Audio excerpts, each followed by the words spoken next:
What's going on, everybody? It's your boy JP Joe Park. We are back in the motherfucking building. Welcome back to another episode of Basketball Weekly. This is going to be episode number 5. In today's episode, we're going to be talking about a little bit about very minimally about the NBA. We're going to be talking about the Celtics, how they just blew a 30-point lead. We're going to talk about how Steve Kerr doesn't really feel like he wants Steph Curry to be, working too hard and exerting himself. Like, he basically doesn't want the team really to be relying on Steph Curry to be competitive, and makes no sense to me. And we're going to be talking about Jalen Green's recent play and how crazy he's been playing. And then on top of that, we're going to take a deep dive into the NCAA women's tournament because, like I said last episode, I wasn't properly equipped to talk about all the games and all that stuff in depthly. But listen, I'm locked in now. So take a seat. Get comfortable. Make sure you guys leave a comment, subscribe, and welcome to Basketball Weekly. All right, T. So, first things first, we're going to get out the way soon because I know that once we get into the NCAA stuff, that's probably where we're going to be getting, having most of our discussion for today's episode. So, we're just going to start with the NBA news very quickly. So yesterday, the Boston Celtics blew a 30-point lead to the Atlanta Hawks without Trae Young, without Jalen Johnson. Like, this was a very watered-down version of the Atlanta Hawks, who aren't a fantastic team to begin with when they're perfectly healthy, but definitely when they're injured, you just see really just the deficiencies in their game. They go down by 30, I believe, in the second quarter against the Celtics, and before the third quarter even ends, they have a pusher that had the lead back within 2. Like, I think it's actually insane just how, in the NBA, how you're able to just kind of catch fire and you can just get yourself back into a game at any given moment. It kind of goes to what LeBron was talking about in his podcast with JJ Redick, where he was like, Steph Curry, man, he made it so that no lead is safe, and it's like, back in the day when you would see a team go up by 16 to 22 points, after a while you were like, there's not really enough time, and you would start seeing coaches, do the whole full swap, platoon swap, with 6 minutes left to go. There still will be a whole bunch of game to be played, but before, not the advent of the 3-point shooter, but before the 3-point shooting revolution, I guess coaches were like, it doesn't really seem feasible with the amount of shots that we do take. We want to be able to, the game at the time wasn't really one that where if you fell behind, you felt like you'd be able to come back in a healthy amount of, in a good amount of time.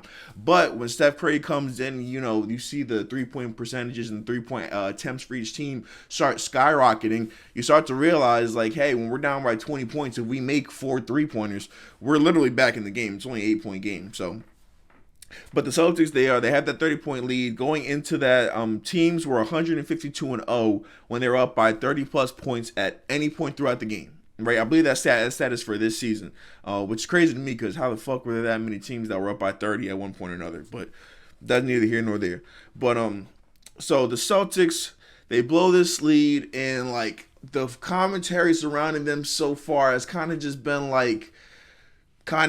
see, this is kind of why we're not really wrapping our arms around this team, because that at any given moment something like this could potentially happen, and you could end up, you know what I'm saying, with how the Celtics have been playing this season, with how dominant they have been. I believe I hold an 11-game lead over Milwaukee, who's at the 2 seed. They're first in all the advanced numbers. They're first in 3-point attempts, first in 3-point percentage. I believe they're top 5 or top 10 in defensive rating and all that. If you look at all the numbers and just what Joe Mazzulla has really crafted this team to be this year, it really doesn't make sense to say that anybody besides them would win a championship. Looking at their season, how they've dominated the field, how they're dominating their conference, it's just in most years you would think oh man, this is a juggernaut. But for some reason, with these Boston Celtics, you kind of just see the possibility where it's I wouldn't be shocked if they were to get to round 2 and they were to get upset by somebody. And that's just really bizarre to me. Because listen, I'm one of the people too. I'm not somebody who just I want to say that I am a Celtic hater. I'm not saying that I want to say that I want the Celtics to do bad, but I would not be surprised. Maybe it's just because we've seen it so many times. If the Celtics were to go into the playoffs as this massive favorite, they go into. We just saw it last year. Actually, they go into the Eastern Conference Finals against an 8-seeded Miami Heat team. You blink twice and they're down 0-3, and you're just like, what the fuck just happened? And then you blink again, and then I was back to 3-3, and you're like, okay, maybe this is the Boston Celtics teams that we thought we were going to get all along. It took a minute for them to come out, and then you get one Jason Tatum injury, and the next thing you know, the season's over. So, when they came back with this new team, they're revamped, they gave Jaylen Brown that big contract. They bring in Drew Holiday for cheap, to replace the production that Marcus Smart had. They bring in a guy like Kristaps, which was their big, piece. Their big off-season piece this past off-season, and you kind of just see is there's no excuses now. We are loaded from top to bottom. They still have Al Horford. They still have Peyton Pritchard. They still have the full cast of the Celtics players. But it just kind of just doesn't seem like. I don't know, man. It's just one of those things, man, where you wouldn't be shocked if we get to the conference finals and then you look and it's like a 2-2 series. It's a 2-2 series when you would think that they would be, winning that series in 5 or 6 games. It's just, you honestly never know. And I think that this most recent thing with the Hawks was just kind of like the most recent piece of evidence for us to be like, if this team doesn't get it done, we'll look back to these games. We'll be like, hey, I saw this. I saw the possibility for this coming down the pike. I wanted to kind of deny it and be like, no, there's no way that happens again this year. And it fucking happened again this year. And, for this to be a team where, the commentary around them has been that, they're not really getting the proper respect that they deserve. Jason Tatum is kind of being thrown to the wayside when it comes to, MVP discussion. It's just listen, for a team that I'm not gonna beat a dead horse here. For a team that has been dominating the field the way it has been, you just don't expect this kind of controversial commentary to be coming out of their camp. But it could be just a case of we have to see you do it before we crown you in a sense. And the Celtics are gonna have to prove us all wrong. All right, so Steve Kerr does not want Stephen Curry to work too hard. So this was actually a not exactly a quote, but kind of like an interpretation that I took from Steve Kerr's post-game conference after the game against the Minnesota Timberwolves. The Warriors, they lost that game. I believe the Timberwolves were they were still without Cat. I'm not sure I don't think that Rudy played that game.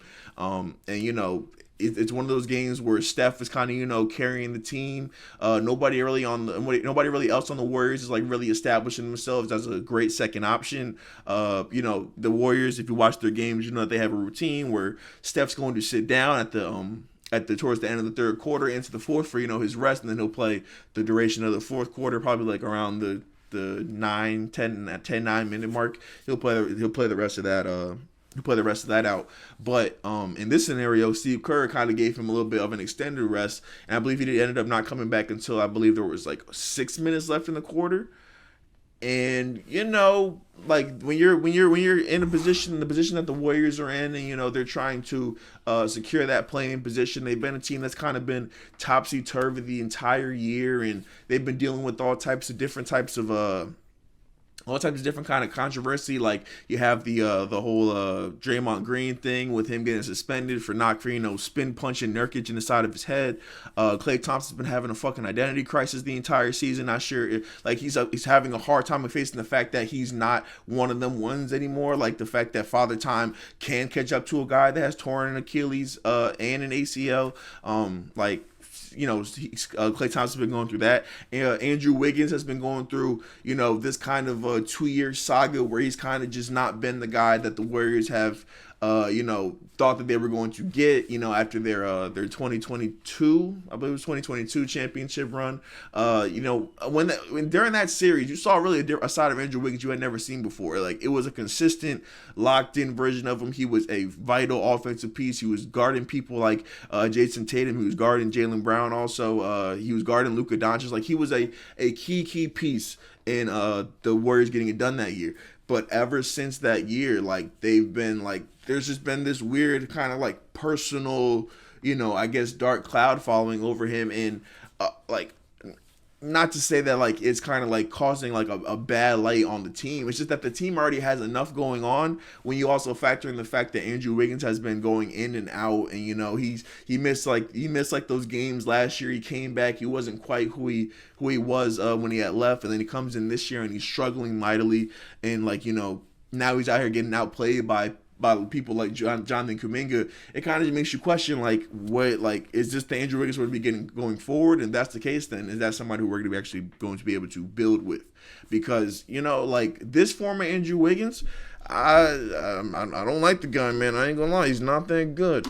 We're gonna pull up his stats here real quick. Andrew Wiggins. Because I like Wiggs, man. I think that after Wiggs was able to get to Golden State and that pressure was taken off of him from, being the number one pick and all that, I think that allowed him to really thrive, to really like find a role and to play good basketball. I feel like when he was in Minnesota, he really was kind of like thrown into the spotlight of, hey man, this is your team, you got to make this shit happen, and if you don't, then it's your fault. I think it was really nice for him to be able to get to Golden State and kind of like to fall into a role, and he playing alongside Draymond, playing alongside Steph. Like, I feel like the Aaron Gordon trade, the trade that got Andrew Wiggins to Golden State. For Golden State, that's the equivalent of the Aaron Gordon trade, because at the time you needed somebody who was going to be a perfect plug-and-play piece for your best guys. So when the Nuggets brought in Aaron Gordon, they were like, hey, we need somebody who's going to be able to play the dunker spot and cut great, and work and pair well with Jamal, pair well with Jokic, and then also be able to semi play make out of those pick and roll plays, because you have shooters like KCP on the wings, play shooters like Michael Porter Jr. on the wings. That was the same kind of more that the Andrew Wiggins thing was, because at the time, I believe when they brought in Wiggins, they had traded him for D'Angelo Russell. So they were running this weird lineup where they had like 2 or 3 point guards on the floor. So they bring in Andrew Wiggins because they need height on the wing spot. They need somebody to replace that big gaping hole that Kevin Durant left when he left the team. And Andrew Wiggins comes, he's able to be that 3-and-D guy. He's able to shoot. Let's see, he becomes a 39% shooter the championship year. He's a 39% shooter last year, but this year he drops all the way to 36%. And he's just like he just fell in line, man. You saw during that championship run when he was guarding the best players that just what the full repertoire for Andrew Wiggins could look like. But coming into this season, we have him dropping almost 5 whole points per game. Field goal percentage is down. 3-point percentage is way down. Rebounds is about the same. Even the assists and the steals are down. He's just so clearly not the same player. And when you look at the other things that are going on around the team, just with that people are just kind of what's the word I'm looking for? People are kind of just like getting worse all around the Warriors. They're not really getting better. So going forward, you got to just think that Wiggins probably won't be a part of what's going on here. And for Steve Kerr to come out and to be like, hey, we don't want to be relying on Steph, which part of me does understand, because Steph is going through a little bit of a lull right now. Let me just pull up my man's stats right here. So he's going through a little bit of a lull right now. He's been having some really rough shooting nights as of lately. He has a 10 of 18 game. Oh, that's not too bad. He has a 5 of 18 game against the Bulls. He has an 8 of 12 game against the Lakers. He has a 9 of 24 game against the Pacers. And really, these are really all games that they need right now in order to to create that space on the Houston Rockets. But I get that. What I'm saying. You don't want to burn out Stephen Curry. You don't want it to be a situation where you do all this to get him into the playoffs and it ends up shortening his career, because we've seen that before. We've seen where players have pushed themselves too hard in an attempt to, like the perfect case with Kobe in 2013. Kobe was trying to get that Lakers team to the playoffs. He's out there playing, 40 plus minutes a night, and they're really like riding him. And eventually, your body can only take so much, and he tears his Achilles, and he's never the same player. So I understand Steve Kerr not wanting to go that route of, trying to like run him into the dirt. But at the part where you're playing him 29, I believe in the game against the Timberwolves, he had 30 minutes. He played 30 minutes in a game that you gotta have. I just think like that's a really hard sell for.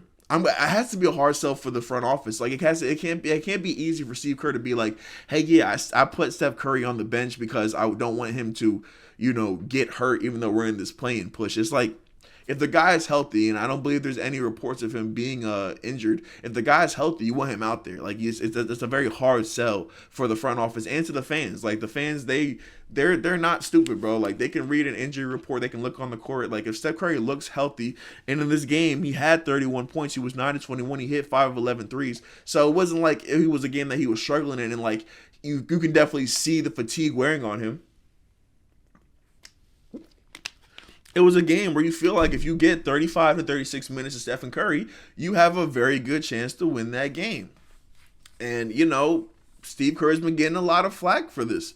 He's been getting a lot of pushback, and like I said, I do understand the one part of it, and but on the other hand, it kind of just feels like a little bit of a not a good move for Steve Kerr, man. That's not a good move, and that's not a great quote that you want coming out of a game saying that, you can't ride your best guy, because at that point it's like, why not? It's what he's there for. And then you got the freaking leaks on Twitter talking about they'll ride Steph all night long, man. They'll ride Steph all night long. So you got these strangers that are willing to ride Steph all night long, but you can't ride Steph all night long, Steve Kerr? Come on, bro. That don't make no sense to me.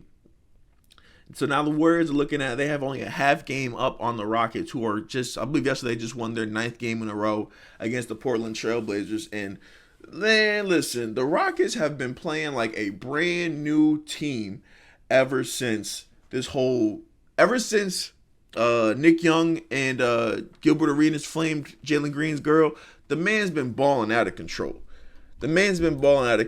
But actually, hold on, before I even get into the Jalen Green stuff, I just want to talk about another Green real quick, and that's going to be Draymond Green. So I think that Draymond Green, I think that a big problem that the Golden State Warriors have is that they do not hold Draymond accountable for his actions, and they're not honest with how Draymond's actions are able to affect the rest of the team.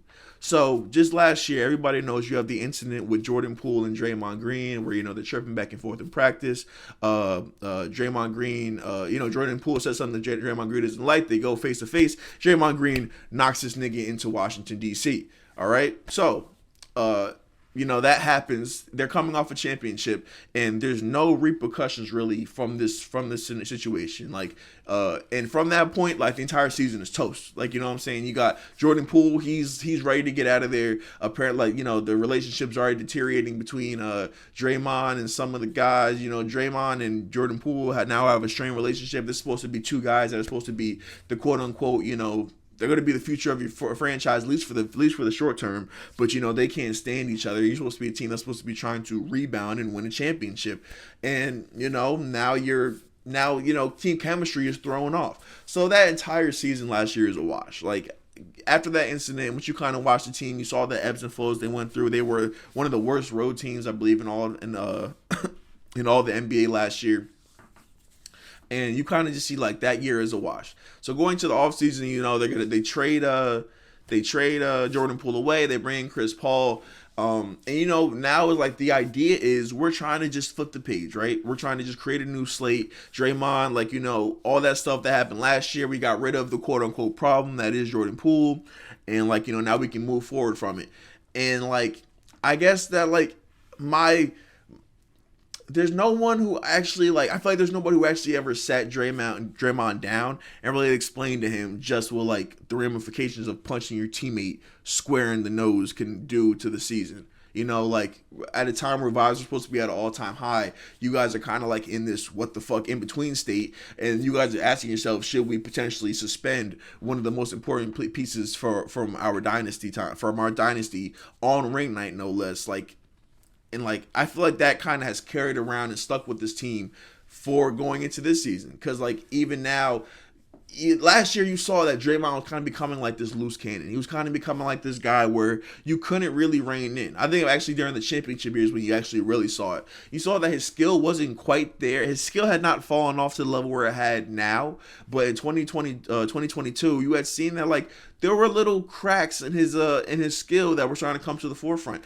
And that's when you saw a lot more of the extra nonsense where you see him pulling I believe it was Brandon Clark out of the air against the pulling Brandon Clark out of the air against the Grizzlies. And then you got to have him stomping on a Domantas Sabonis' chest last season. It's just like you see like these build up air, these little flare ups of CTE where my man is not really like, he's not really functioning on all cylinders. And then you come into this year and it kind of comes to a head where, you know, he does the spinning back flip, the spinning back fist on Yusuf Nurkic.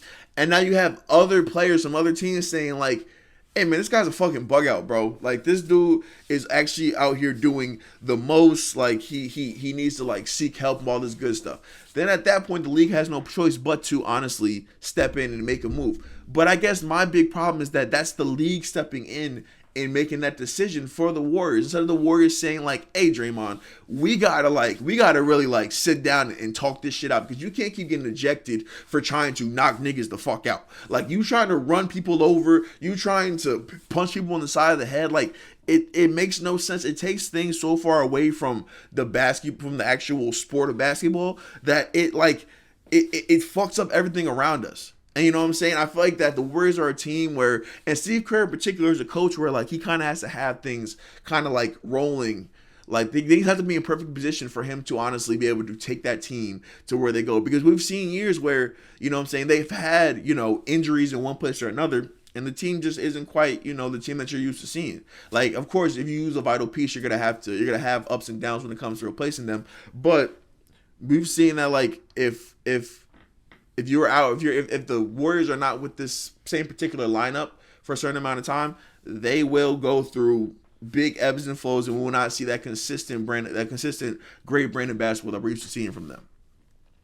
And I guess my main point for all this is just to say, Draymond Green has really destroyed the last two Warriors seasons with his antics, and there's a possibility that the Warriors are never able to get back to where they want to be as long as they have Draymond Green on that roster. You know, I think that when you have other players that are seeing just what like his vitriol and just like how volatile he is, like I think that one, it makes players not want to necessarily play with the guy. I think two, it makes players not necessarily want to it makes them look at the front office and kind of be like, why is there nobody that's going to rein this guy in? There's nobody who's actually like running the show here. You know, it kind of just feels like we're letting Draymond Green kind of just do whatever the fuck he wants because he's been here for a while.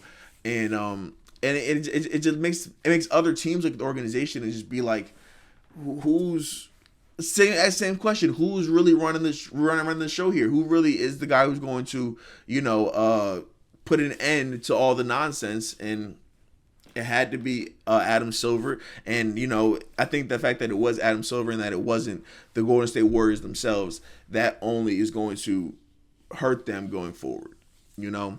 So Draymond, like I said, man, I think you're responsible for nuking the last two seasons for them.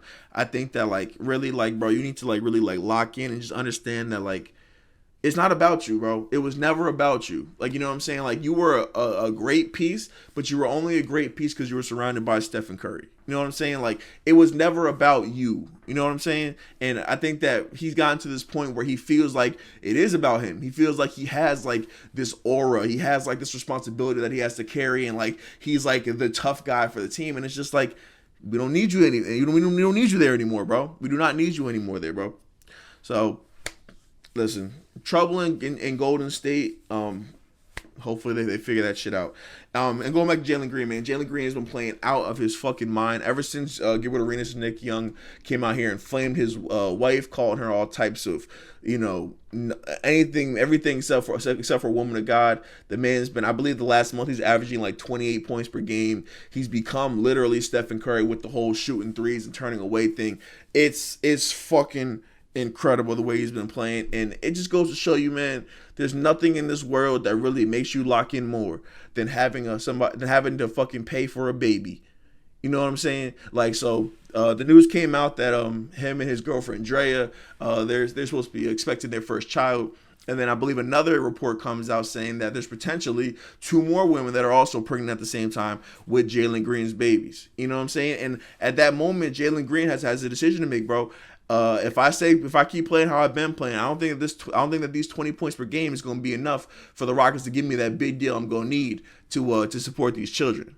Right? So I need to become the best form of myself. I need to lock in and get into real prime, like just like real get on my Nick Cannon shit. I need to really like lock in on this one thing, right? So he comes in, he's average giving you 28 points per game. He's been fucking a highlight machine. Like everybody knew he's already athletic, but he's coming through giving you crazy athletic layups. He's dunking on people. He keeps hitting no look threes. He's hit seven 3-pointers in 2 of the last 5 games. The guy has been playing out of his mind and you know, for a team like the Rockets that were supposed to be kind of like faltering after losing Alperen Sengun for the rest of the season, you know, you kind of see them kind of have that switch where they become a different type of basketball team, because with Sengun, they're more grinded out, they're more slow paced, they're more going into the paint. But when it comes to having Jalen Green be like your engine, you just see how fast and up and down they get up the floor. You see just like how like that style of basketball can also benefit them.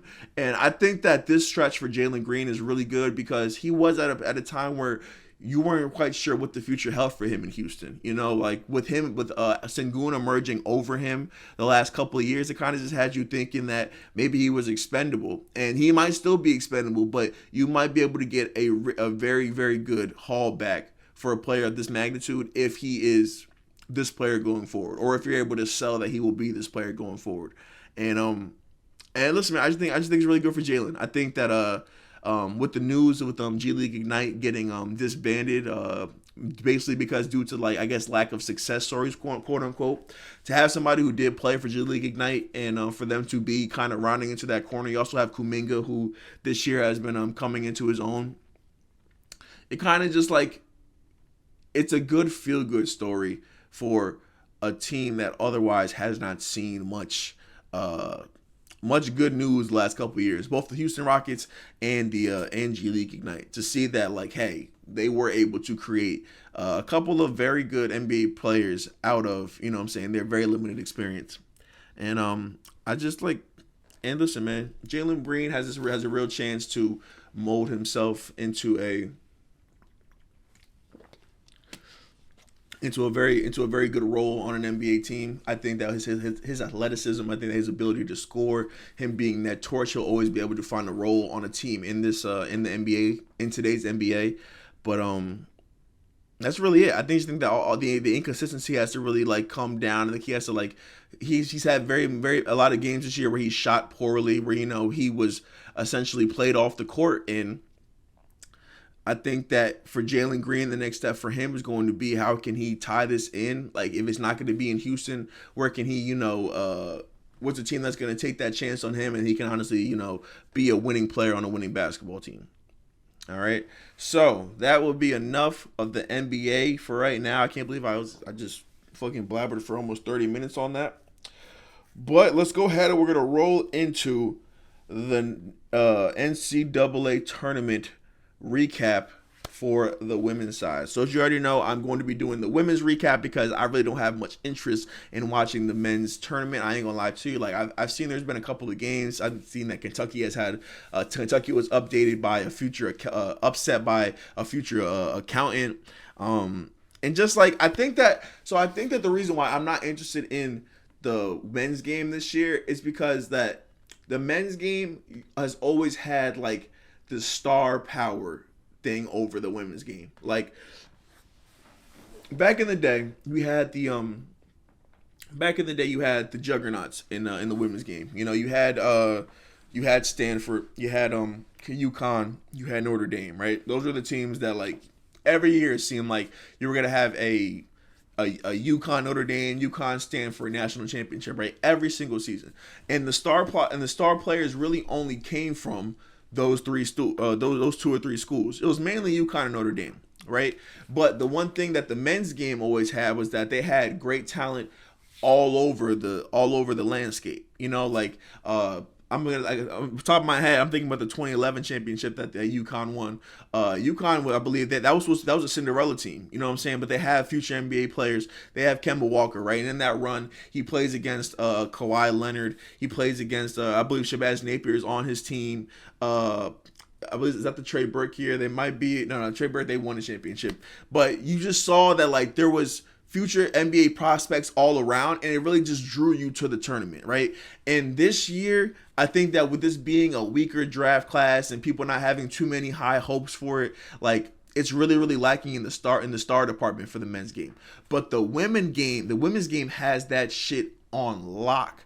Because going into this, just last week, I was saying that I wasn't comfortable speaking about the women's game because I wasn't too familiar with the other good players outside of the big names. Like I said before, I've been talking about Caitlyn and Juju and Paige and I'm blanking on her name here. And yeah, I think I was it. Caitlyn, Juju, Paige, and Angel Reese, right? And I was just talking about those four main people, but having gotten the chance to really sit down and dive into the women's game, they have got some serious people all around the landscape that are going to be coming into the W scene, or even if they go overseas, they're going to be coming into the professional ranks soon, and it's going to be a huge shift like we ever seen. Like I think that we're about to see the biggest revolution of women's basketball of talent and fans probably in the history of the sport, because the players that we have, I'm just gonna list off a couple of names here, people that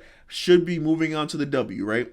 So you have Caitlin Clark coming this year. You have Cameron Brink who will be there this year. You have Angel Reese who has potential to come out this year. Paige already said she's coming out next year. Juju's only a freshman. You got Michaela Williams for LSU. You got Malaysia Fulwiley for South Carolina. You got Hannah Hidalgo for Notre Dame. You got Madison Booker for Texas. Like and a lot of these girls are just freshmen. So you got to think that we're gonna start seeing a steady income of talent over the next couple of seasons.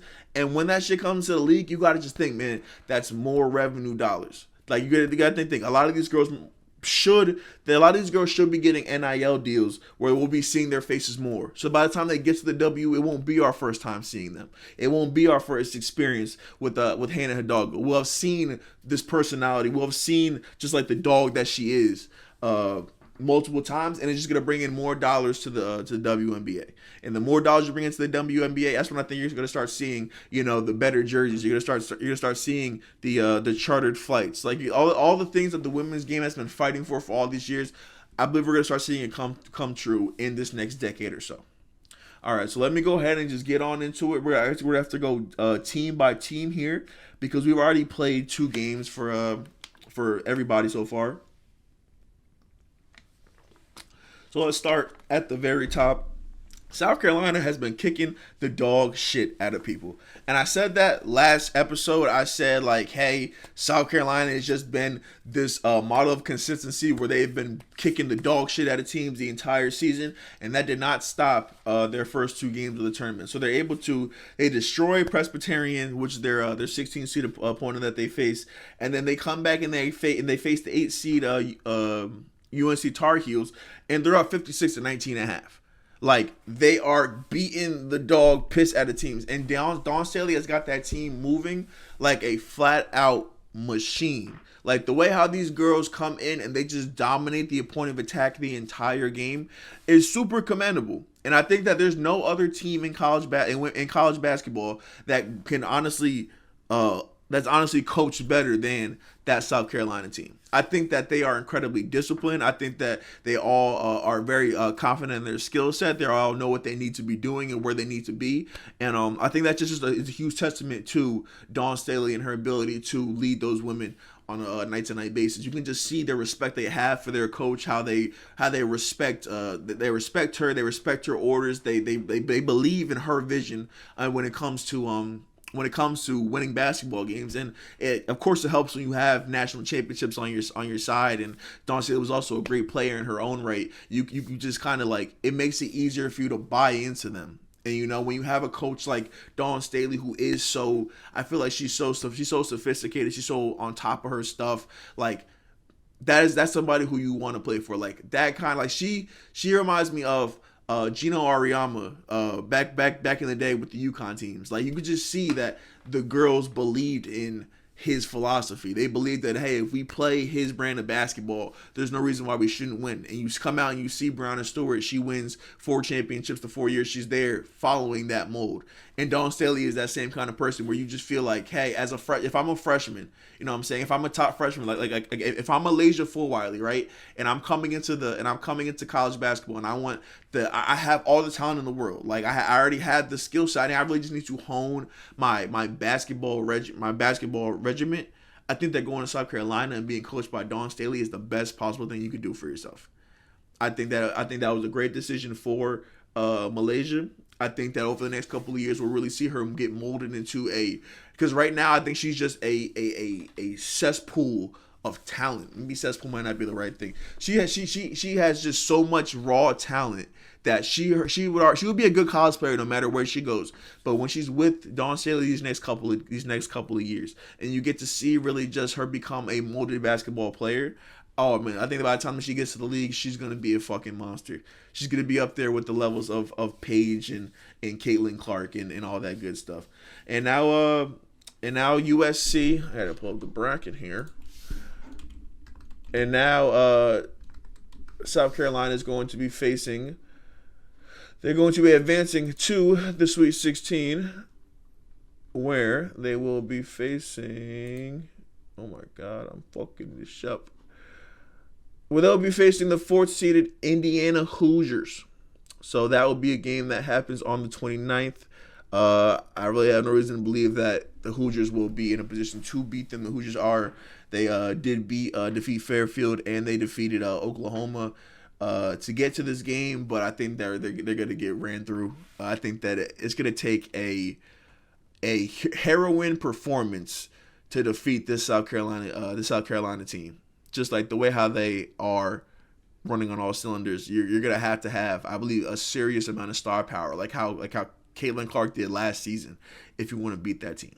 All right, so let's go ahead and we're gonna keep it in the SEC. We're going to talk about the LSU Tigers, and let me tell you something, man. The LSU Tigers, if you ask me, they have not been locked in this entire tournament.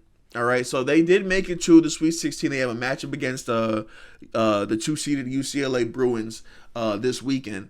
And, you know, if you watched both their games and if you looked at just the score for their games, right, I feel like that's not indicative of just how close these games really were throughout. Like the game against Rice, they ended up winning that game by 10 points, but I believe that game was close going into like the midway point of the third quarter.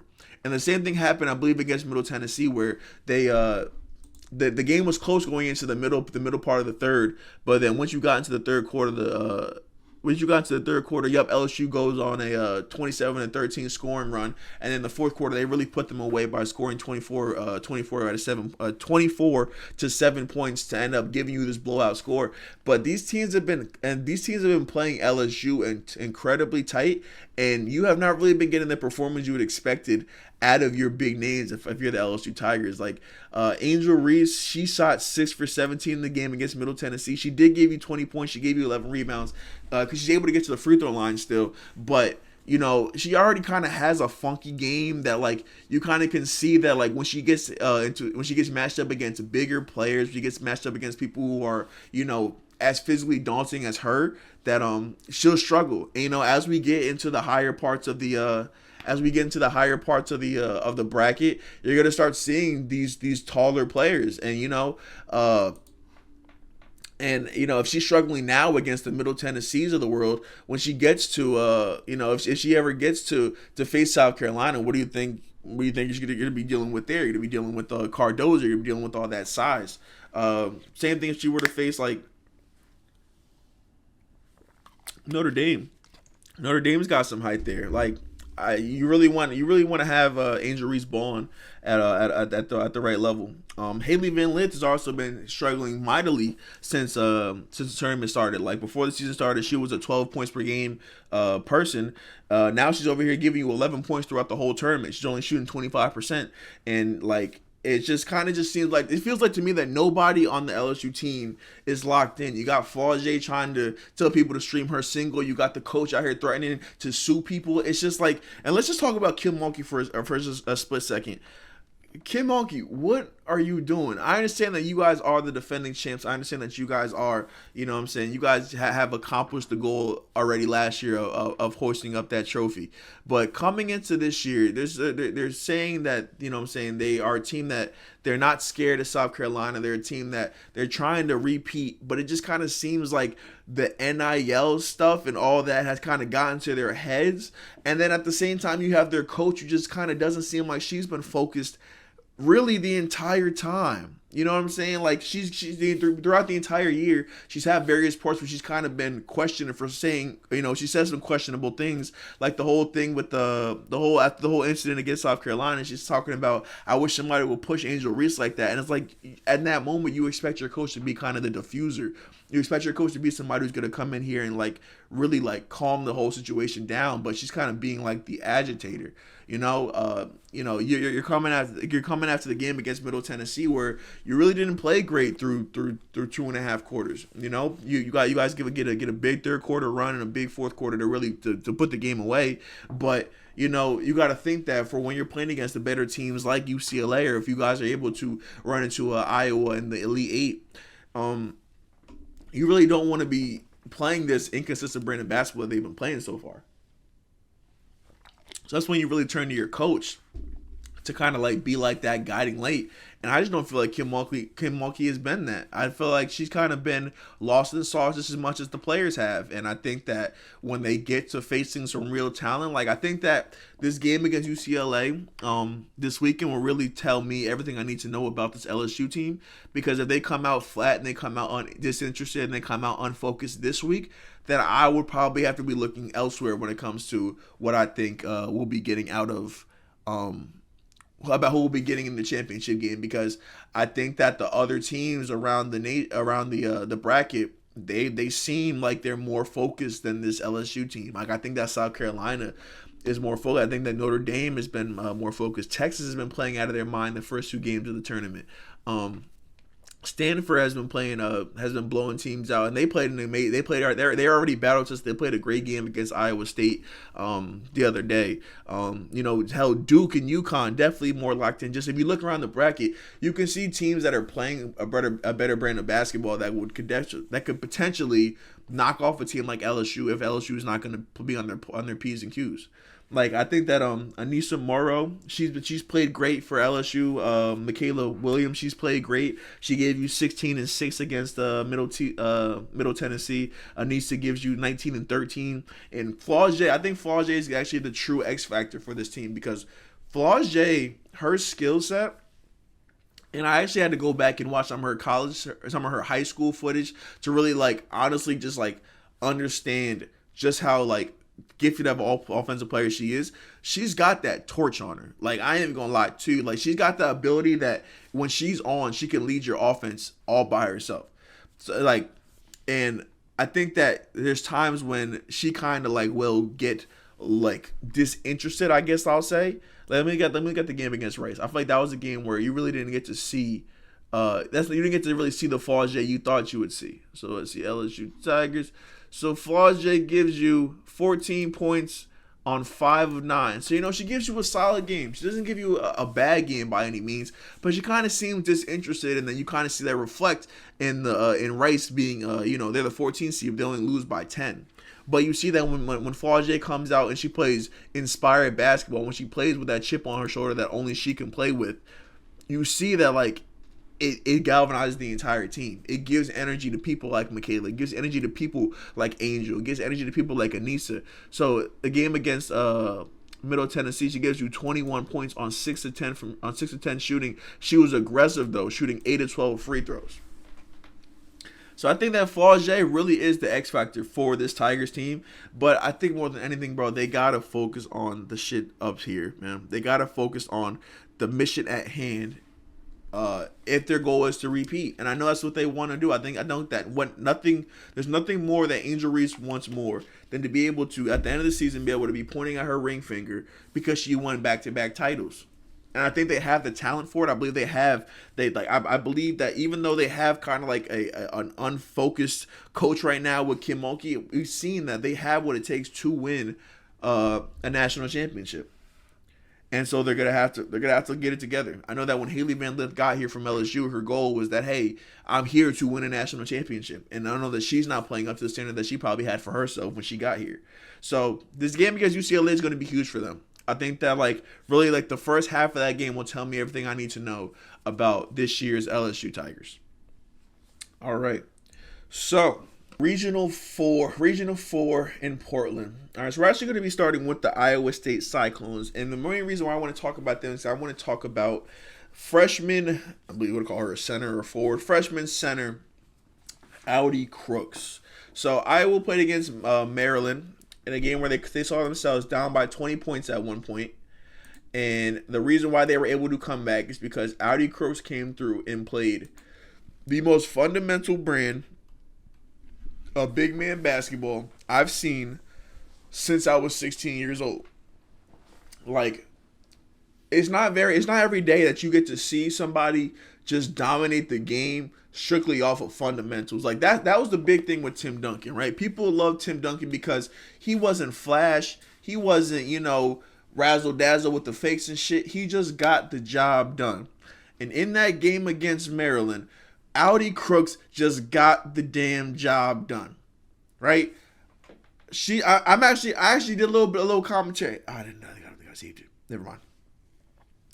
So she was coming down doing just the bare minimum when it comes to being a big person on the basketball court. She went down. She saw a little person trying to guard her.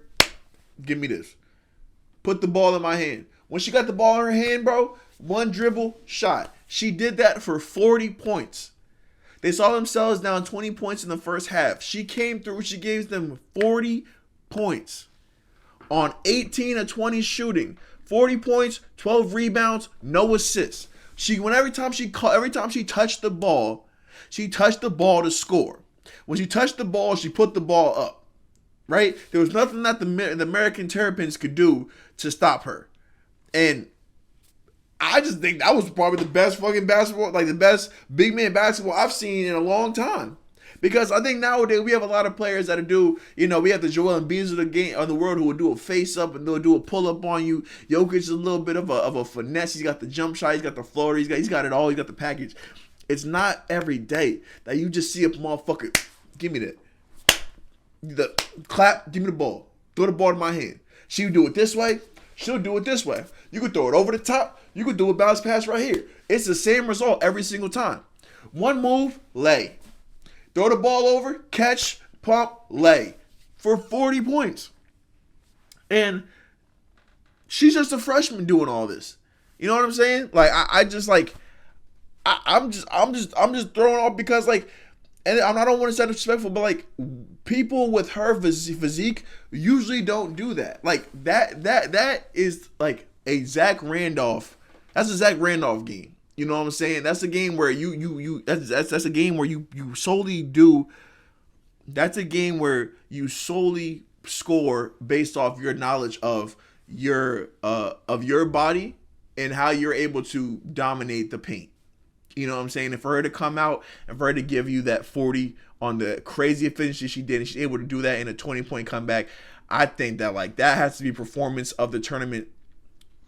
Without a doubt, up to this point, it has to be the performance of the tournament. All right.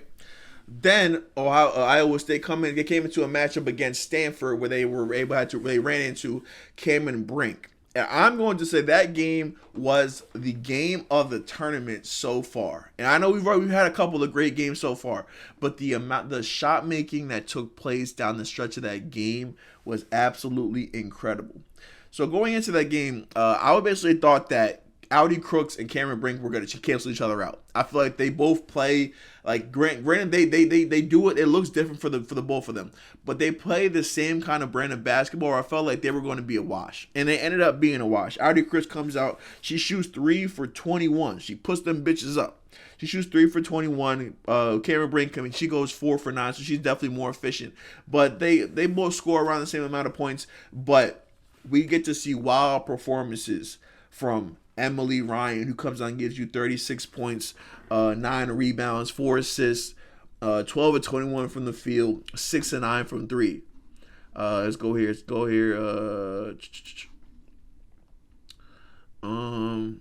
We get Brown. She comes and she gives you 18 points, 5 rebounds. You get 41 points. Wait a minute, I did not see this before. Kiki, what? Kiki Irafin. Wait, how did I not see this before? Kiki Irafin dropped 41 against Iowa State. Oh, hell no, I gotta go back and watch those highlights. A 41 and 16? With 3 blocks and she was hooping. Yeah, Cameron Brink only gave you 8 points. Audi Crooks gave you 10 points. But goddamn, Kiki, I ain't know Kiki was balling like that. 41 points, Kiki. 41 and 16, Kiki, goddamn. All right, shit. And I got to go back and watch that. I did not know Kiki did all that. But down the stretch, like the crazy shot make, I believe once they got to overtime, every single bucket that was made in overtime was either a shot to tie or go ahead. Like, I believe that Stanford did not get a lead past 3 points until literally the last 30 seconds of the game. Like the game, there's the shot making back and forth, just with Ryan bombing threes and just Stanford coming back and hitting timely shots back. I think that had to be the game of the tournament so far. And it sucks that one of them did have to go home. Audi is going home, but listen, man, you gotta just say. See, she's going to be a force going forward. She's going to be a beast going forward. And she's definitely going to be somebody that I'm going to be keeping an eye on. All right. Nebraska. Nebraska is going to win a game that I'm going to coin the segregation game. And the reason why I call it that is because if you watch the Nebraska-Texas A&M game, right, it was an amazing game. It ended up coming down to the wire. Nebraska wins the game 61-59. If you look at the product that was on the floor, you couldn't help but notice that Nebraska had 5 white girls on the court. And when you looked at Nebraska's bench, they had white girls on the bench. And then you look at Texas A&M's team, and they have black girls on the floor. And you look at the Texas A&M bench, and they have black girls on the bench. And I was just like, what is this Jim Crow bullshit? Like, this separate but equalized basketball game. And like I said, it ended up being a wild game. Alicia Coulibaly ended up fucking balling out of control. She gave you 26 points, 10 rebounds, 2 assists, 2 steals. And it just was an overall exciting game. It sucked that I wanted Texas A&M to win. You can guess why. It's because I'm a big Bilal Coulibaly fan, right? And I just wanted his sister to, move on in the tournament. But she did her goddamn thing. And I thought that she was a little bit younger than what she was. Like, after this game, I had, super high hopes for her. But doing a little bit more research, she's kind of been in here for a little bit. All right, she was a senior. She only averaged 14 points this year. So she would there's a good chance we do see her at the next level, but I don't think that we'll see her in that role that we saw her in this past weekend. All right, but shout out to Nebraska, shout out to Texas A&M. 2 crazy, interesting games. All right, so let's go ahead and we'll talk about the Iowa Hawkeyes, right? So Caitlin Clark in her first game of the tournament really didn't play incredible, but it wasn't really needed. They played against Holy Cross. They were able to beat them by almost 30. Hold on, I ain't gonna lie to you though. Number 13 for Holy Cross though, she was out here trying to get her ass drafted. That's probably which girl? That's probably this girl right here. She was 4 for 10, but I shit you not, bro. It felt like she was 10 for 10. Every time I watched the highlight, bro, she was bombing away another 3. This is number 13. Let me just check real quick. Yeah, it's her. Brana Power Cassidy. It looked like every time she shot that bitch, it was butter. Now, apparently she only shot 4 for 10. But she was out there trying to get her ass drafted. I respected that. But, Caitlin doesn't really come and give you her usual efficient game. She's 8 for 19. But she gives you 27, 8, and 10. And 3 steals, right? She's shooting 3 for 9 from 3. The following game last night they played against West Virginia. West Virginia actually played them incredibly tough. They held them to their lowest scoring half of the season. I believe it was like 26 points.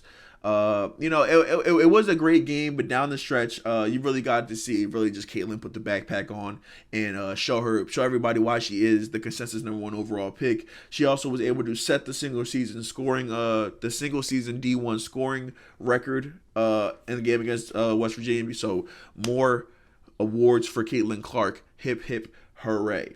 But she passes Kelsey Plum. I believe it's 1,110 points. So yeah, so listen, they were able to outlast West Virginia, and now they have a game against Colorado next week. And I think honestly, if I'm Iowa, you kind of just gotta roll with the punches. Caitlin has been getting a little bit of flack. She's kind of saying that she's been like acting kind of diva-ish and doing a lot of complaining. And like again, man, I just think that that's just hate. That's just niggas hating on her, because if you think about it, every player complains to the referee at one point or another. People are always trying to make it a race thing. I don't understand what the route of going that is. Like, let's just talk about the game, bro. Let's talk about the sport of basketball. Like, when they can't tear you down on the court, they got to start tearing you down for other bullshit. Oh, if this was Angel Reese, we ain't talking about Angel Reese, bro. We ain't talking about Angel Reese. Angel Reese be calling other bitches broke on the court, Like, come on, man. Let's be real. She should be calling other girls broke on the court. Let's talk about the shit on. Let's talk about the shit on the court for real. But Caitlin Clark, she's been seen arguing with refs. I think she was seen arguing with her dad. I just think it's all fluff. I think it's all nonsense, trying to steer off from the fact that her teammates have been fucking balling. I ain't even gonna lie to you. Like, let me actually apologize to these girls, because I said before that they weren't that talented of a team, and they didn't really show too much last game. But was Gabby Marshall? Oh no, not Gabby Marshall. Affolter, what's her name? Affolter.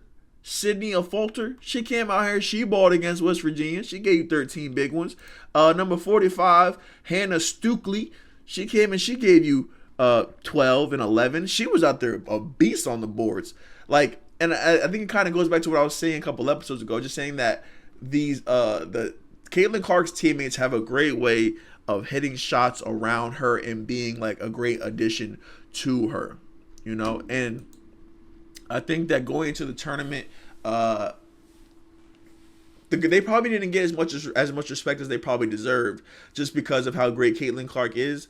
But I think that they have an opportunity to really raise their own stock, to them to actually put the world on notice that yeah, Caitlin Clark's great, but we're also just overall we got some kick-ass basketball players over here in Iowa. All right, so shout out to the Hawkeyes, keep doing it big. We'll talk about UConn and USC, because they are in the same region. So USC, the number one seed, they're able to knock off Texas A&M, whatever the fuck CC is. They knock off Kansas last night, and they're set up for a matchup against Baylor, who just knocked off Texas Tech a couple just last night. Juju in the first game is able to give you 22 points. 23 points, 4 assists, 2 blocks, 4 steals. The first game. Paige is such a superstar, bro. Paige Bueckers is such a super duper star. She's got all the riz in the world. She's probably one of the coolest girls of all time, if I'm being completely honest with you. When we get to see the behind the scenes videos of her, interacting with her teammates, you see just how much they love her. You see just how much when she's on the camera, just how cool she is. I said yesterday, she is the Travis Kelce of women's college basketball, because she's just so appealing, right? She makes you want to tune in. She makes you want to kind of watch her, not only just for her skill, because she's an amazingly talented player, but just for her personality. She's like an overall cool person to interact with. And she seems like a very good person to root for.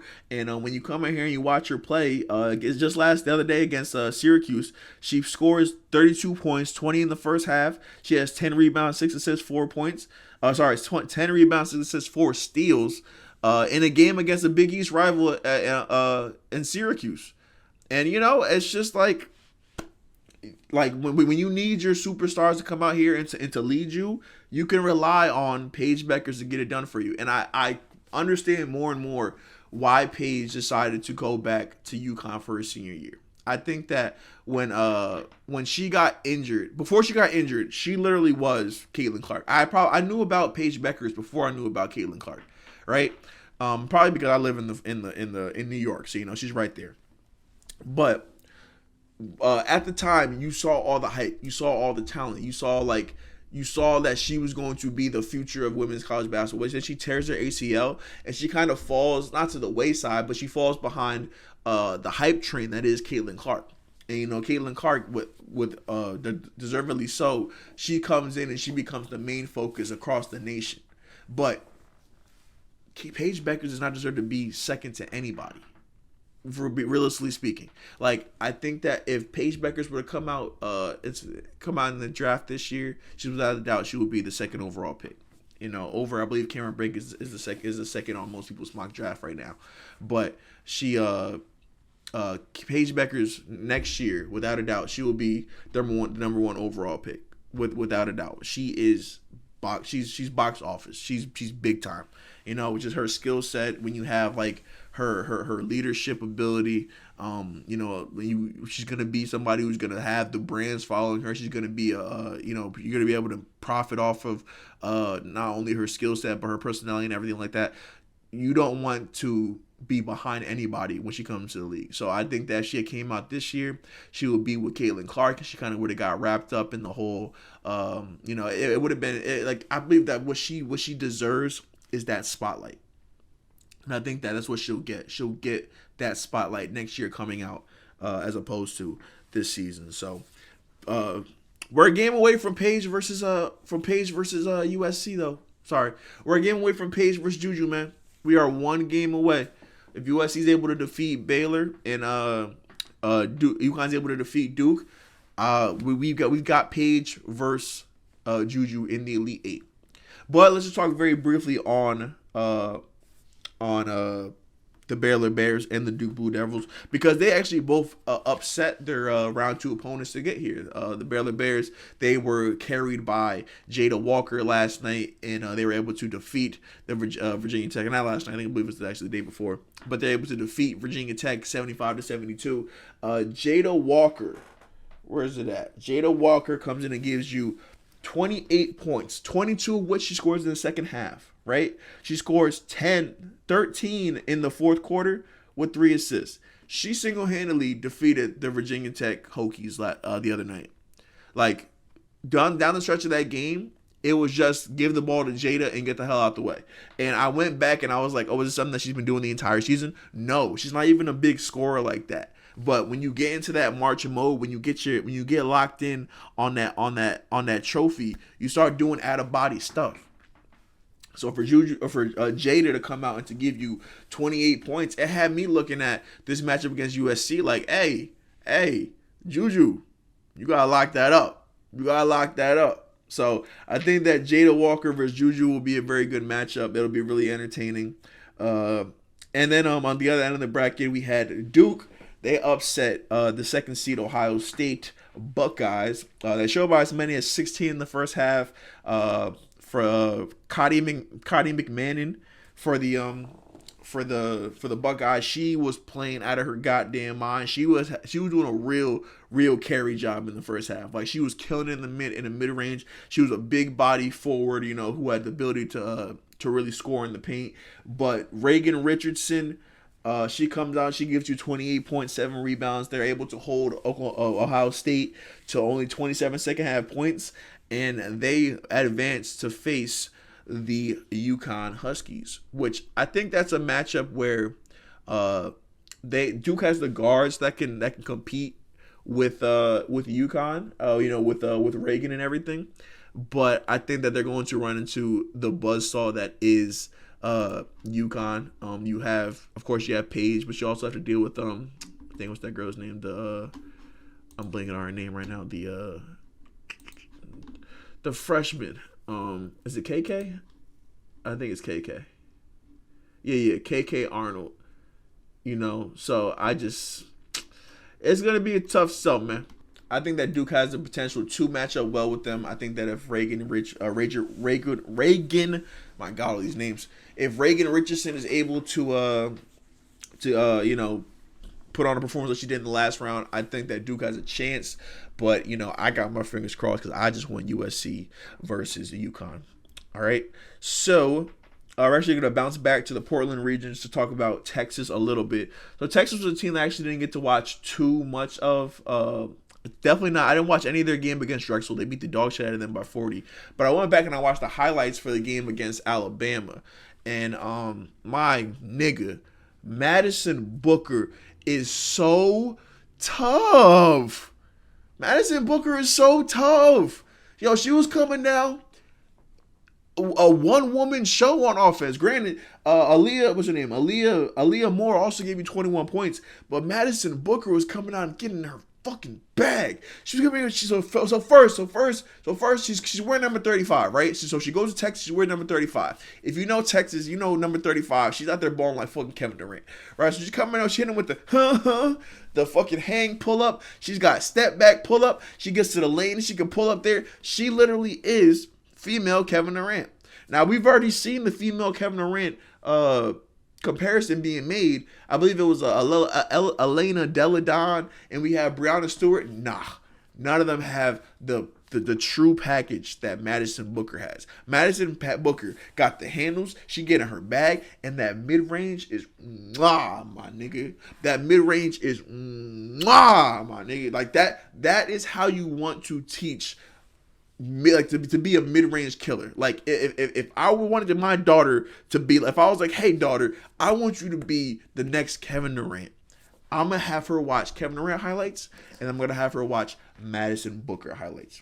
And Madison is only a freshman, and after I found that out, I was like, hold up, where are we getting these super fucking freshmen from? We got Audi. We got Juju. We got Madison. We got Hannah Hidalgo. We got Michaela Williams. We got Malaysia Fulwiley.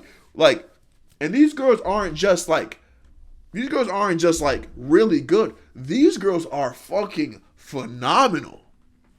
Everybody knows Juju. Juju's a goddamn superstar. Hannah Hidalgo is a goddamn superstar. Madison Booker is going to lead the WNBA in scoring one of these years.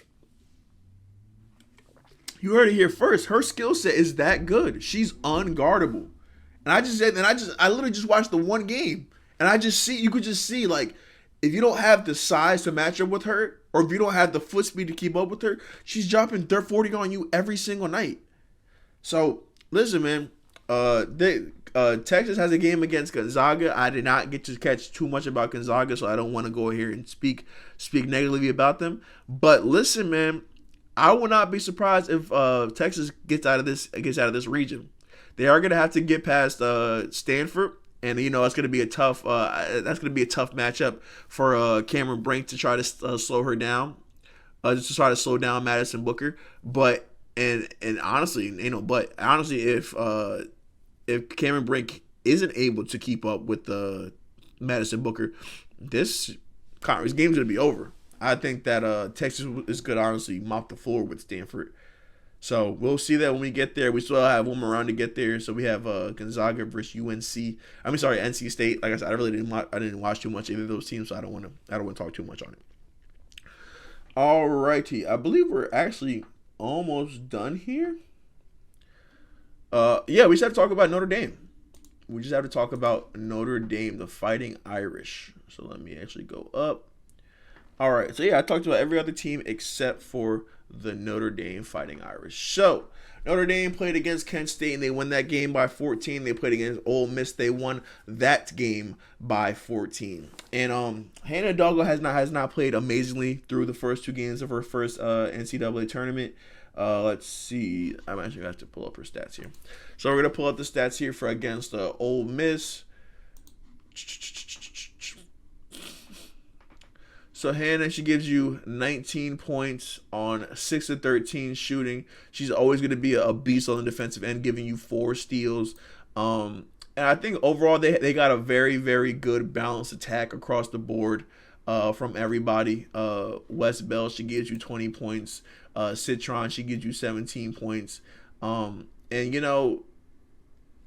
that's really it. Like, they kind of, it seems like they really just out talented Ole Miss, and I think that they really haven't been challenged yet up until this point. But I think that they are facing a very tough Oregon State team that can honestly give them a little bit of a run for their money. I probably would still put my money on Notre Dame, because I feel like the way how they're able to defend and how they're able to just play their style of basketball, they should be able to knock out the Oregon State Beavers. So through 2 days in the tournament, I just think that this is a great showing so far. I think that we haven't had the upset yet. We have all of our big players are still in play. We got SC, we got Iowa, LSU still there. Notre Dame is still in there. We got Stanford and Texas still battling it out. And hopefully we get that USC and that UConn matchup. So I think that things are definitely trending in a positive direction when it comes to how we wanted this tournament to shake out. And I'm super excited for the second half of it. So that's all there is for this week of Basketball Weekly. Make sure you guys leave a like. Make sure you guys leave a comment. Make sure you subscribe. And I will see you guys in the next episode. Peace and love, family. Deuces.